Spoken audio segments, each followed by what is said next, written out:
यह ईद उल अजहा की एक मुबारक सुबह थी। सूरज की नरम रोशनी मदीना मुनव्वरा के अफक पर फैल चुकी थी। हर तरफ खुशी, शुक्रगुजारी और जिक्र ए इलाही की सदाएं बुलंद थीं। गलियों में बच्चे, बूढ़े, औरतें, मर्द सब ईद की नमाज की तैयारी में मशगूल थे। दिलों में खुशी, चेहरों पर नूर और जबानों पर एक ही सदा, अल्लाहु अकबर, ला इलाहा इल्लल्लाह, वल्लाहु अकबर वलिल्लाहिल हम्द। इसी नूरानी माहौल में हमारे प्यारे नबी सरदार दो जहां रहमतुल लिल आलमीन हजरत मोहम्मद मुस्तफ़ा सल्लल्लाहु अलैहि वसल्लम ने ईद की नमाज अदा फरमाई। हजारों सहाबा ए किराम की मौजूदगी में आपने निहायत खुशू व खुजू और आजिज़ी से नमाज मुकम्मल की। वह नमाज जो सिर्फ रस्म नहीं बल्कि सुन्नत ए इब्राहिमी की याद और इताअत ए इलाही का अमली मजहर है। नमाज के बाद लोग कुर्बानी के लिए अपने जानवरों की तरफ मुतवज्जह होने लगे, मगर मदीना की इस मुक़द्दस ज़मीन पर सबसे बुलंद, सबसे अजीम कुर्बानी का वक़्त आ चुका था। सरकार ए दो आलम सल्लल्लाहु अलैहि वसल्लम अपने घर वापस तशरीफ लाए।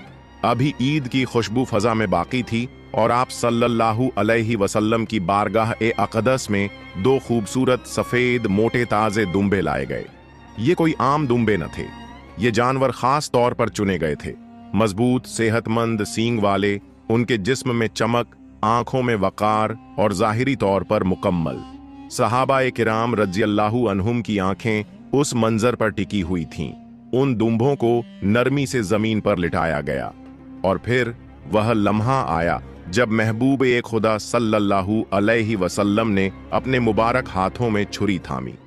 आप सल्लल्लाहु अलैहि वसल्लम ने निहायत अदब, मोहब्बत और तवज्जो से चेहरा आसमान की जानिब बुलंद किया और ज़बान ए रसालत से वह कलिमात जारी हुए जो हर आशिक ए रसूल के दिल को झंझोड़ देते हैं। बिस्मिल्लाह, वल्लाहु अकबर, या अल्लाह, ये कुर्बानी मेरी तरफ से है। फिर एक लम्हे को रुके और अगला जुमला फरमाया जो करियामत तक उम्मत के गरीबों के लिए एक नूर बन गया। और यह दूसरी कुर्बानी मेरी उम्मत के उन तमाम लोगों की तरफ से है जो कुर्बानी की इस्तिताअत नहीं रखते, जो पैसे की कमी की वजह से कुर्बानी नहीं कर सकते, जिनके पास माल नहीं, दौलत नहीं।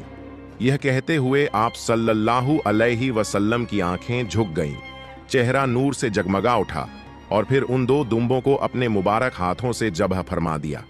एक दुम्बा नबी सल्लल्लाहु अलैहि वसल्लम की तरफ से और दूसरा दुम्बा उन तमाम गरीब, बेबस और लाचार मुसलमानों की तरफ से जिनके दिलों में कुर्बानी की चाहत तो है मगर वसाइल की कमी आड़े आती है। यह लम्हा सिर्फ एक ज़बह का अमल न था, यह कुर्बानी का हकीकी पैगाम था। यह ऐलान था कि इस्लाम में माल से ज्यादा नियत की कीमत है। यह मोहब्बत का वह आला तरीन इजहार था जो एक नबी अपनी उम्मत के लिए कर सकता है। कितने खुश नसीब हैं वो लोग जिनके लिए खुद नबी ए पाक सल्लल्लाहु अलैहि वसल्लम ने कुर्बानी की। फिर आप सल्लल्लाहु अलैहि वसल्लम ने बारगाह ए इलाही में हाथ बुलंद किए और अर्ज किया, ऐ अल्लाह, मेरी कुर्बानी और मेरी उम्मत के उन गरीबों की कुर्बानी को कबूल फरमा। तू गफूर है, तू रहीम है, तू करीम है। ये कुर्बानियां तेरे हुक्म की इताअत में है, तू इनको अपनी रजा का जरिया बना दे। तो ए उम्मत ए मोहम्मद सल्लल्लाहु अलैहि वसल्लम, तुम कितने खुश नसीब हो, तुम्हारे लिए नबी ए पाक सल्लल्लाहु अलैहि वसल्लम ने खुद अपने हाथों से कुर्बानी की। प्यारे दोस्तों, ये बहुत पुराने वक्तों की बात है जब हर दिल की ख्वाहिश होती थी कि किसी तरह महबूब ए खुदा सल्लल्लाहु अलैहि वसल्लम की कुर्बत नसीब हो जाए, उनके कदमों में बैठने का मौका मिल जाए और अगर मुमकिन हो तो उनको अपने घर की दावत देकर उनकी मेजबानी की सादत हासिल हो जाए। ऐसी ही एक तमन्ना एक सहाबी के दिल में जागी। एक दिन जब वो अपने घर आया तो दिल जज्बात से लबरेज था। उसने अपनी बीवी से कहा, बीवी, आज मैंने इरादा किया है कि अल्लाह के रसूल सल्लल्लाहु अलैहि वसल्लम को अपने घर दावत दूं। ये मेरे लिए, तेरे लिए और हमारे घर के लिए दुनिया और आखिरत की सबसे बड़ी सादत होगी। बीवी के चेहरे पर भी नूर आ गया। मोहब्बत से बोली, अल्लाह के रसूल सल्लल्लाहु अलैहि वसल्लम की मेजबानी, ये तो हमारे लिए इज्जत की बात है। जरूर बुलाइए, मैं खाने की तैयारी करती हूँ। सहाबी ने फौरन छुरी उठाई और घर के एक पालतू भेड़ को जबह कर दिया।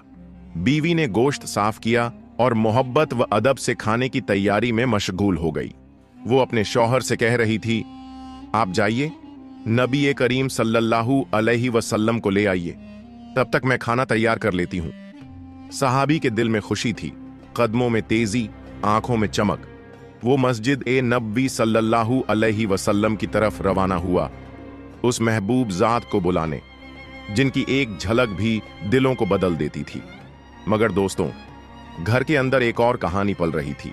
सहाबी के 2 छोटे बेटे थे, एक छोटा शायद 3 या 4 साल का और बड़ा उससे 2 साल बड़ा। वो दोनों मासूम नादान खेल में मशगूल थे।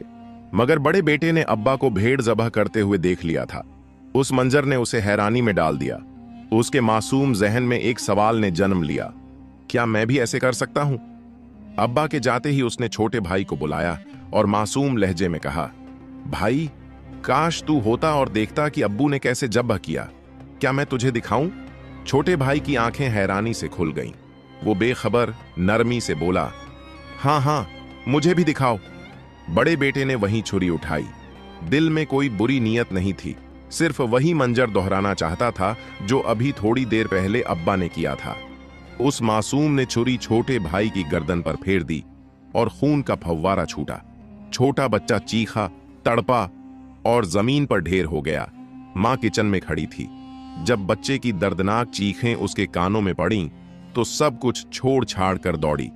सामने जो मंजर देखा वो नाकाबिले बर्दाश्त था। छोटा बेटा खून में लथपथ जमीन पर पड़ा था और बड़ा हाथ में छुरी लिए सहमा हुआ खड़ा था। मां ने चीखकर कहा, ये तूने क्या कर दिया? डरे हुए बेटे ने आंसुओं से भीगी आंखों से मां को देखा और मां की मार से बचने के लिए वो छत की तरफ भागा। सांसें फूली हुई, कदम लड़खड़ाते हुए, और जैसे ही छत पर पहुंचा, पांव फिसला और वो नीचे गिर पड़ा। एक और चीख, एक और सानिहा। मां जब दौड़ी तो दूसरे बेटे की लाश भी सामने थी। अब वो मां, जिसने कुछ देर पहले नबी के लिए खाना पकाने का इरादा किया था, अब अपने दोनों बच्चों की लाशों के सामने खड़ी थी। जमीन कांप रही थी, आसमान जैसे छुपने को तैयार था। दिल सब्र का दामन छोड़ रहा था। मगर वो मां इस सदमे से कांपती हुई अपनी आस्तीनों से आंसू पोंछती है और कहती है, मैंने अपने बच्चों को अल्लाह के हवाले किया, मगर जो वादा किया है वो जरूर निभाऊंगी। मेरे नबी मेरे दर पर आएंगे और मैं उनकी खिदमत में कोई कमी नहीं आने दूंगी। उसने दोनों बच्चों की लाशों को नरमी से उठाया, दूसरे कमरे में रखा, उनके चेहरों पर कपड़ा डाला, दरवाजा बंद किया और दोबारा किचन में जाकर खाना मुकम्मल किया। प्यारे दोस्तों, कुछ देर बाद वो मुकद्दस लम्हा आया जिसका इस घर ने बरसों से ख्वाब देखा था। दरवाजे पर दस्तक हुई। मां ने अपने कपड़े संवारे, चेहरे से आंसुओं के निशान छुपाए और एक मुस्कान सजाई। दरवाजा खोला, सामने शौहर था और उसके साथ रहमत लिल आलमीन सल्लल्लाहु अलैहि वसल्लम तशरीफ फरमा थे। नूर का एक सैलाब घर में दाखिल हुआ। वहीं रसूल सल्लल्लाहु अलैहि वसल्लम, जिनका दीदार करना खुद जन्नत के नजारों जैसा है, आज उस गरीब घर की दहलीज पर जलवा फरमा थे। आप सल्लल्लाहु अलैहि वसल्लम को इज्जत से घर के एक सादे से कमरे में बैठाया गया। बीवी ने शौहर को आंखों ही आंखों में इशारा किया और अलग ले जाकर सारी रुदात बयान की। आहिस्तगी से बोली, दिल मजबूत रखना मेरे हबीब, जो सदमा हम पर आया है वो किसी पहाड़ से कम नहीं। मगर याद रखो, हुजूर सल्लल्लाहु अलैहि वसल्लम हमारे मेहमान हैं, उनकी खिदमत में कोई कमी ना हो। हमारा गम, हमारी आजमाइश सब बाद में। शौहर ने भी सब्र का दामन थाम लिया। आंखें भर आईं, लेकिन चेहरे पर इत्मीनान रखा। नबी करीम सल्लल्लाहु अलैहि वसल्लम की खिदमत में खाने के बर्तन लेकर हाजिर हुआ। बीवी ने वही खाना पेश किया जो उसने अपने दोनों बच्चों की लाशों के दरमियान बैठकर पकाया था। मोहब्बत, अदब और आंखों में सब्र की रोशनी लिए वो दस्तूर ख्वान बिछाया गया। नबी करीम सल्लल्लाहु अलैहि वसल्लम ने बिस्मिल्लाह कहा और जैसे ही पहला लुकमा तोड़ा, आसमानों से नूर का नुजुल हुआ। फरिश्ता ए वही हजरत जिब्राइल अलैहिस्सलाम हाजिर हुए।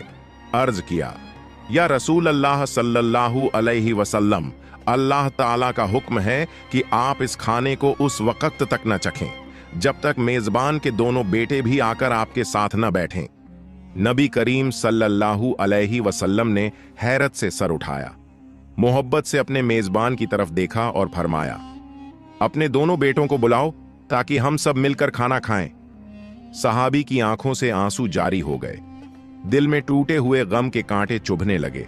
अर्ज किया, या रसूल अल्लाह सल्लल्लाहु अलैहि वसल्लम, मेरे बेटे बाहर खेलने गए थे, शायद अभी न लौटें, आप बिस्मिल्लाह कीजिए।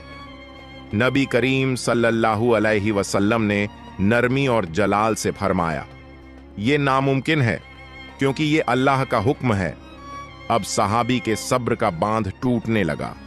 दिल घिरदा होकर कांपती आवाज में अर्ज किया, या रसूल अल्लाह सल्लल्लाहु अलैहि वसल्लम, मेरे बेटे दोनों इंतकाल कर चुके हैं। नबी करीम सल्लल्लाहु अलैहि वसल्लम की आंखों में आंसू आ गए, लबों पर खामोशी और दिल में दुआ का जज्बा जाग उठा। आप सल्लल्लाहु अलैहि वसल्लम ने फरमाया, उनके जनाजे यहां ले आओ। सहाबी खामोशी से उठा। वही दो मासूम जिन्हें अभी कुछ देर पहले मां ने कफन की जगह एक कपड़ा उड़ाया था, अब उन्हें नबी करीम सल्लल्लाहु अलैहि वसल्लम के कदमों में पेश किया जा रहा था। नबी अकरम सल्लल्लाहु अलैहि वसल्लम ने दुआ के लिए हाथ उठा दिए। वो हाथ जिनकी दुआ रद्द नहीं होती, वो जुबान जिसके अल्फाज को अर्श सुनता है। आप सल्लल्लाहु अलैहि वसल्लम ने दुआ की, ऐ अल्लाह, ये तेरे बंदे हैं, इनके वालिदैन तेरे हबीब की मेजबानी में लगे रहे, इनके सब्र, इनकी इताअत और मेरे दिल के दुख का वसीला तू इन बच्चों को वापस जिंदगी अता फरमा। और फिर वो मंजर पेश आया जो कयामत तक दुनिया के लिए ईमान का निशान बन गया। दोनों बच्चों ने हिलना शुरू किया, चेहरे पर जिंदगी की रोशनी लौट आई, आंखें खुलीं और दोनों मासूम बैठ गए जैसे नींद से जागे हों। माँ बाप दौड़े, सीने से लगाया, मगर नबी करीम सल्लल्लाहु अलैहि वसल्लम ने नरमी से फरमाया, आओ मेरे बेटो, दस्तरख्वान पर आ जाओ, आज हम सब मिलकर खाना खाएंगे। वो दोनों बच्चे जिन्हें मां ने कफनाया था, अब वो रसूल खुदा सल्लल्लाहु अलैहि वसल्लम के साथ बैठकर खाना खा रहे थे। उस घर की छत खुशी से लरज रही थी, फरिश्ते झुककर सलाम कर रहे थे और रब की रहमत उस घर को ढांप चुकी थी। एक बार की बात है, मदीना मुनव्वरा के पास एक छोटे से गांव में एक बहुत ही बुजुर्ग और गरीब अम्मा रहती थीं। वक़्त ने उनके चेहरे पर झुर्रियों की लकीरें खींच दी थीं और उनकी कमर बुजुर्गी के बोझ से झुक चुकी थी। उनके पास दुनिया का एकमात्र सहारा थी, कुछ बकरियां। उन्हीं बकरियों के दूध से वह गुजारा करती थीं। उन बकरियों में से एक बकरी बहुत ही कमजोर और लाचार हो चुकी थी। न वो ठीक से चल सकती थी, न कुछ खा सकती थी और न ही दूध देती थी, लेकिन फिर भी अम्मा उसे बहुत चाहती थीं, शायद इसलिए कि वह बकरी उनके अकेलेपन में उनका साथी बन गई थी। मगर अब उसकी बिगड़ती हालत ने अम्मा को भी परेशान कर दिया था। वह रातों को उठकर सोचती थीं, अगर ये बकरी भी ना रही तो मैं क्या करूंगी। एक दिन की बात है जब अल्लाह के प्यारे नबी हजरत मोहम्मद सल्लल्लाहु अलैहि वसल्लम अपने कुछ सहाबा किराम रज़ियल्लाहु अन्हुम के साथ उस गांव के पास से गुजर रहे थे। सूरज की रोशनी नरम थी और फिजा में एक अजीब सी रूहानी सुकून फैला हुआ था। अम्मा ने दूर से ही हजरत मोहम्मद सल्लल्लाहु अलैहि वसल्लम को देखा और उनका दिल एक अजीब उम्मीद से भर गया। वो कांपते हुए कदमों से आपके पास आईं और अदब से अर्ज किया, या रसूलुल्लाह सल्लल्लाहु अलैहि वसल्लम, ये मेरी बकरी बहुत कमजोर हो चुकी है, ना कुछ खाती है ना दूध देती है। मुझे इससे बहुत मोहब्बत है, लेकिन इसकी हालत देखकर मेरा दिल टूटता जा रहा है। अगर आप इसके लिए दुआ फरमा दें तो शायद अल्लाह इसे शिफा दे दे। हजरत मोहम्मद सल्लल्लाहु अलैहि वसल्लम ने अम्मा की आंखों में उस मोहब्बत और मासूमियत को देखा जो दिल की गहराइयों से उठी थी। आप जमीन पर बैठ गए, बकरी के पास आए और बिस्मिल्लाह कहकर अपने मुबारक हाथों से उसके थनों पर नरमी से हाथ फेरा। फिर आपने दोनों हाथ उठाकर दुआ फरमाई, ऐ अल्लाह, इस बकरी में बरकत अता फरमा और इसके दूध में इजाफा कर दे। सुभान अल्लाह। दुआ पूरी होते ही वो बकरी जिसके थन सूख चुके थे अचानक दूध से भर गए। ऐसा लगा जैसे बकरी में फिर से जान आ गई हो। अम्मा हैरानी से उसे देखती रह गईं। फिर जल्दी से एक बर्तन मंगवाया और बकरी का दूध दुहा। बर्तन लबरेज हो गया। अम्मा की आंखें भर आईं। उन्होंने वो दूध हजरत मोहम्मद सल्लल्लाहु अलैहि वसल्लम की सेवा में पेश किया, लेकिन आपने इनकार कर दिया और फरमाया, पहले तुम पियो, क्योंकि तुम इस वक्त ज्यादा जरूरतमंद हो। अम्मा की आंखों से आंसू बहने लगे, वो आंसू जो शुक्र, मोहब्बत और करिश्मे की गवाही दे रहे थे। उन्होंने वो दूध पिया, फिर अपने पड़ोसियों को भी बुलाया और उन्हें भी पिलाया। बकरी अब पूरी तरह से तंदुरुस्त हो चुकी थी। वो फिर से दूध देने लगी और अम्मा का रोजगार भी संभल गया। मगर इस करामत ने अम्मा के दिल को पूरी तरह बदल दिया। अब वो हर वक्त खुद से कहती थीं, ऐसा शख्स सिर्फ अल्लाह का सच्चा नबी हो सकता है, जिसकी दुआ से एक लाचार बकरी में जान आ जाए। कुछ ही महीनों बाद अम्मा खुद मदीना मुनव्वरा आईं। उन्होंने मस्जिद ए नबवी में खड़े होकर दिल से कलमा पढ़ा, अशहदु अल्लाह इलाहा इल्लल्लाहु व अशहदु अन्ना मुहम्मदन अब्दुहु व रसूलुहु। अब उनके चेहरे पर सुकून था, दिल में ईमान की रोशनी थी और आंखों में वही आंसू थे। मैंने अपनी आंखों से मोहम्मद सल्लल्लाहु अलैहि वसल्लम की करामत देखी है और अब मेरा दिल गवाही देता है कि आप अल्लाह के सच्चे रसूल हैं। सुभान अल्लाह। प्यारे दोस्तों, यह उस दौर की बात है जब मक्का मुकर्रमा की वादियों में इस्लाम का पैगाम गूंजने लगा था। अल्लाह के रसूल हजरत मोहम्मद सल्लल्लाहु अलैहि वसल्लम लोगों को एक अल्लाह की तरफ बुला रहे थे। मगर उन दिनों ज्यादातर लोग जिहालत, अज्ञानता में डूबे हुए थे। उन्हें न तो सच्चाई सुनना पसंद थी, न ही नेक रास्ते पर चलना। मक्का की उन्हीं गलियों में एक बुजुर्ग औरत रहती थी। उम्र के आखिरी पड़ाव पर थी, लेकिन दिल में नफरत का जहर भरा हुआ था। उसे न तो इस्लाम से लगाव था, न मोहम्मद सल्लल्लाहु अलैहि वसल्लम से कोई मोहब्बत, बल्कि वो तो आपसे सख्त नफरत करती थी। हर रोज वो औरत सुबह सुबह उठकर अपने घर की छत पर बैठ जाती, सिर्फ इसलिए कि जैसे ही मोहम्मद सल्लल्लाहु अलैहि वसल्लम अपने घर से निकलें और गली से गुजरें, वो उनके ऊपर कूड़ा कचरा फेंक सके। उसका मानना था कि इससे वो आपको अपमानित कर रही है, शायद आपको रोक देगी या मजबूर कर देगी कि आप इस्लाम का पैगाम देना बंद कर दें। लेकिन उसे क्या पता था कि वो किस इंसान से मुकाबला कर रही है। उस शख्स से जो रहमत बनकर आए थे, रहमतुल लिल आलमीन, यानी तमाम जहानों के लिए रहमत। हर रोज जब वो कचरा फेंकती, हजरत मोहम्मद सल्लल्लाहु अलैहि वसल्लम न तो नाराज होते, न बद्दुआ देते और न ही बुरा कहते। आप चुपचाप अपने कपड़े साफ करते और फिर मुस्कुराकर आगे बढ़ जाते। आपका यही सब्र, यही शफकत और यही माफ करने वाला मिजाज आपके किरदार की सबसे बड़ी पहचान थी। एक दिन की बात है, सब कुछ वैसा ही था जैसे रोज होता था। मोहम्मद सल्लल्लाहु अलैहि वसल्लम अपने घर से निकले, उसी गली से गुजरे, मगर आज छत से कोई कचरा नहीं गिरा। आप थोड़ी देर खड़े रहे, फिर आसमान की तरफ देखा, लेकिन छत पर कोई नहीं था। आपको हैरानी हुई, ये तो रोज की बात थी, आज ऐसा क्या हुआ? आपने आसपास के लोगों से पूछा, वो बुजुर्ग औरत आज कहां है जो रोज मेरे ऊपर कचरा फेंका करती थी? लोगों ने कहा, या रसूल अल्लाह सल्लल्लाहु अलैहि वसल्लम, वो औरत बीमार है, कई दिनों से बिस्तर से उठ नहीं पा रही। ये सुनते ही मोहम्मद सल्लल्लाहु अलैहि वसल्लम बिना देर किए सीधा उसके घर पहुंचे। दरवाजा खटखटाया, अंदर से हल्की सी आवाज आई। दरवाजा खोला गया और सामने वही बुजुर्ग औरत थी, बिस्तर पर लेटी, थकी हुई, कमजोर। जब उसकी नजर हजरत मोहम्मद सल्लल्लाहु अलैहि वसल्लम पर पड़ी तो वो हैरान रह गई। उसकी आंखें फटी की फटी रह गईं। ये कैसे हो सकता है? वो सोचने लगी, जिसे मैं रोज तंग करती थी, वो आज मेरी हालत पूछने आया है। आप सल्लल्लाहु अलैहि वसल्लम नरमी से मुस्कुराए और फरमाया, मुझे मालूम हुआ कि तुम बीमार हो, तो सोचा कि तुम्हारी तबीयत पूछने आऊं। क्या कुछ जरूरत है तुम्हें? वो औरत इस हद तक शर्मिंदा हुई कि उसके आंसू रुक नहीं सके। वो सिसक सिसक कर रोने लगी। कांपती हुई आवाज में उसने कहा, आप जैसा शख्स तो सच में अल्लाह का नबी हो सकता है, जो हर रोज मुझसे तकलीफ पाता रहा, फिर भी आज मेरी खैरियत पूछने आया। और उसी पल उस औरत के दिल का पर्दा हट गया। उसके दिल ने गवाही दी और उसकी जुबान ने कहा, अशहदु अल्ला इलाहा इल्लल्लाहु व अशहदु अन्ना मुहम्मदन अब्दुहु व रसूलुह। मैं गवाही देती हूं कि अल्लाह के सिवा कोई माबूद नहीं और मोहम्मद सल्लल्लाहु अलैहि वसल्लम अल्लाह के सच्चे रसूल हैं। उस दिन एक दिल जीत लिया गया, न तलवार से, न ताकत से, बल्कि अखलाक से, रहमत से और इंसानियत से। सुभान अल्लाह। प्यारे दोस्तों, अगर आपको मेरी वीडियो पसंद आई है तो मेरी वीडियो को लाइक करें और मेरे चैनल को सब्सक्राइब करें।